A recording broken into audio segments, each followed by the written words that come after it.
Hello, and welcome back to Many Adventures Mini. So, right off the bat, I have to put out an apology that I didn't get a video out last week like I was planning. Life happened as it does, and I happened to bite off a little bit more than I could chew this week in my choice of miniature to paint. So, I got a really big, complicated one. Well, it's not that big, but it's very complicated. You'll see here in just a minute. But I'll go ahead and explain a little bit with what's going on here. I decided to pull out one of my old models from the Games Workshop Warhammer 40k game. This one is from the Chaos Demons army. It's called a Herald of Tzeentch. Tzeentch is like a demon god from another dimension who rules over the concepts of magic and just change, so everything is constantly in flux with these kinds of characters. So it's got all of these weird tentacly bird themes going on with magic and everything. But one of the things with Games Workshop miniatures is they tend to have a lot more detail in them than what you tend to come across with a lot of other miniature lines, and there are a lot of good miniature lines, and like the WizKid stuff I've been working with is great, but not very much of it tends to hold up a candle to a lot of Games Workshop stuff. So let's go ahead and jump into that, and I'll show you what's going on. Alright, so here's our pre-images. Like I said, this is an older model of mine, so this is one I pulled out from my box, and it's when I was priming my miniatures in black, so that's why it looks like this. But you can definitely see the large amount of details that I'm going to be working with here.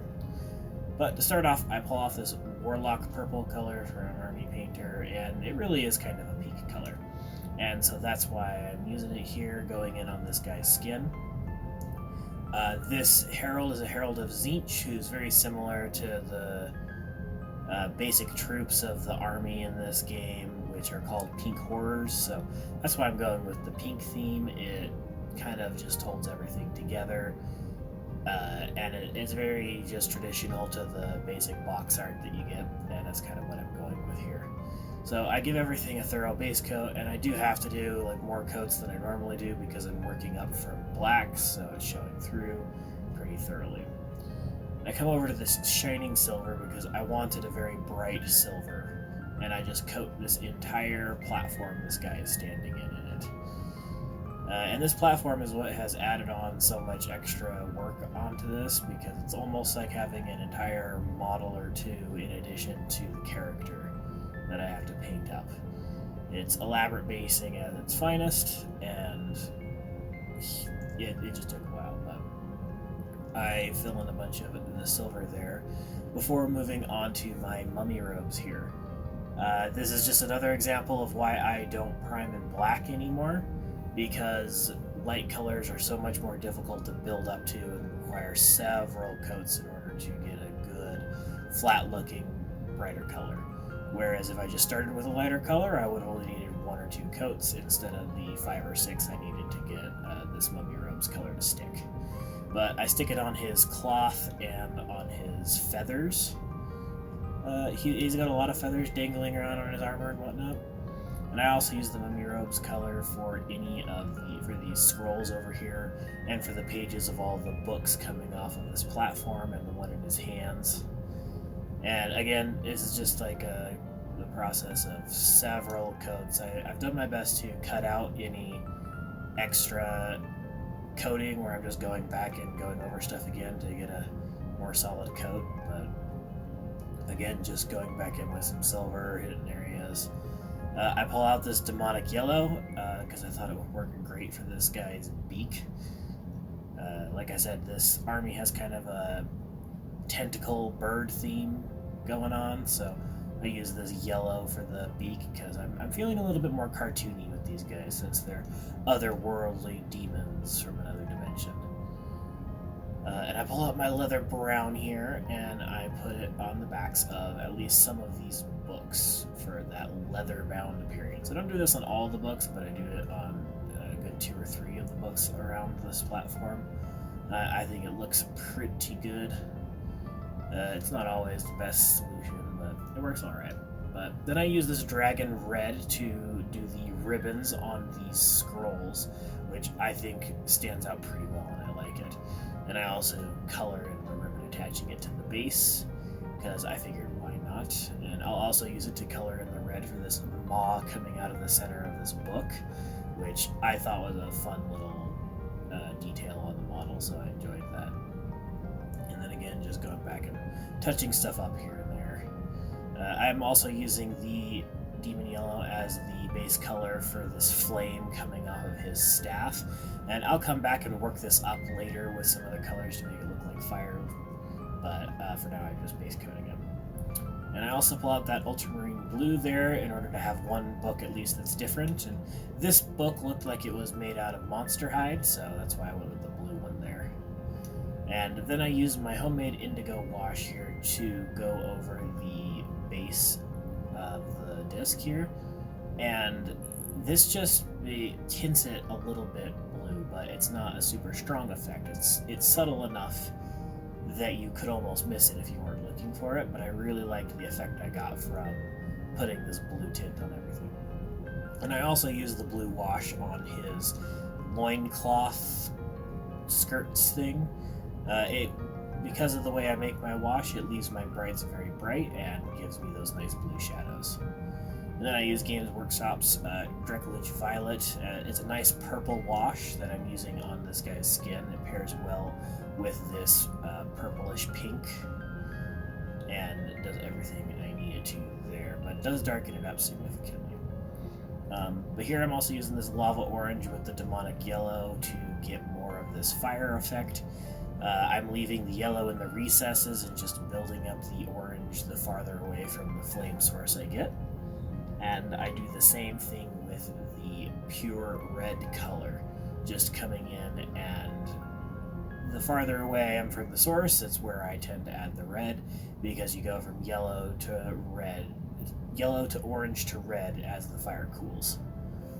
And then I come in with gold, and this is where I spend a lot of time doing detail work and edging around the details just to fill it in, because I decided that this guy has a lot of gold, and there is a lot of gold on here, so I put it on these little spikes coming out of his ring and do the details around and go around and get the entire edge. I also come in and I use the gold as detailing for the spines on these leather books, which looks pretty good in my opinion. The gold on leather is a very nice detail, and it really makes it pop, and it's just really good overall. A proper use of gold is great, and again, I'm also using it here for all the jewelry this guy has. He has a lot of like bands and a couple of dangly bits just all over his body, so I'm throwing it on there. I'm guessing this demon just likes his bling.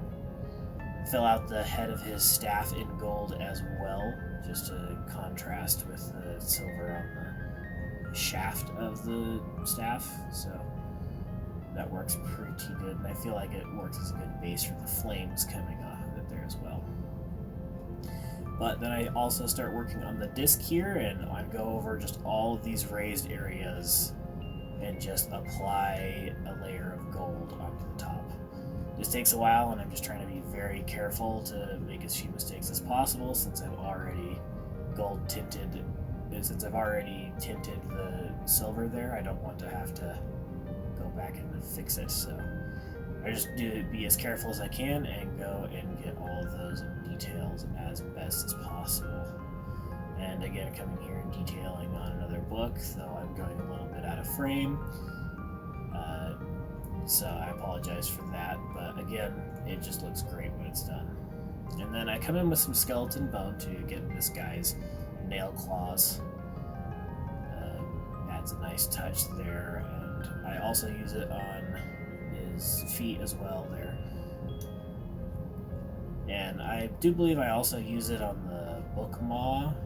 Yeah, it has a lot of teeth and spines coming out of it. Like I said, it looks like it was almost like a beast that was transformed into a book. so I decided to give it teeth. And again, it's got teeth on the inside of its maw there, so add the bone color to those teeth. And then my next step is I pull out my Warlock Purple again and I thin it down just to somewhat of a glazing consistency, and I go back over my high points so that I bring the color back after I had worked on that dark purple wash that had tinted everything down. And then I mix some of my bone color in just to get a brighter color again, keep it thinned down, and just do another highlight layer of just the highest points, just to try and make it stand out a little bit more. Then I come in with this matte black and my mummy robes again, and I hit the guy's eyes. This is pretty quick for me. I only had to correct one eye a little bit.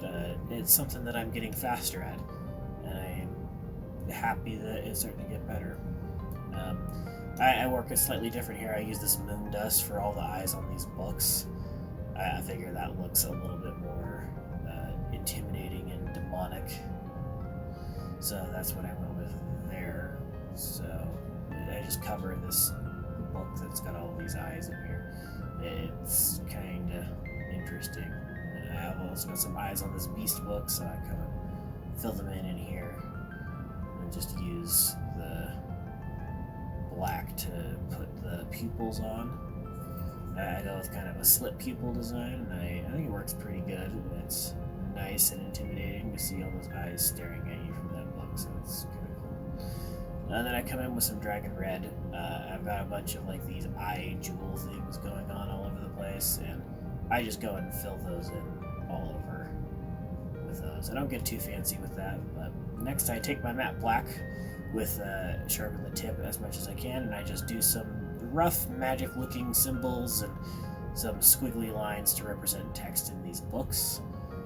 This came out a lot better than I originally thought it would, so it's actually pretty neat. And I do my best with this maw book as well, even though it's a little bit more difficult. But I like the way that came out. And then this step with the burnt umber wash, this really makes some stuff come together. I put it on the gold in the books, but it's when it starts going on this paper, so these scrolls and the books, it really just makes that pop out, and it definitely gives like that old like parchment look on these books.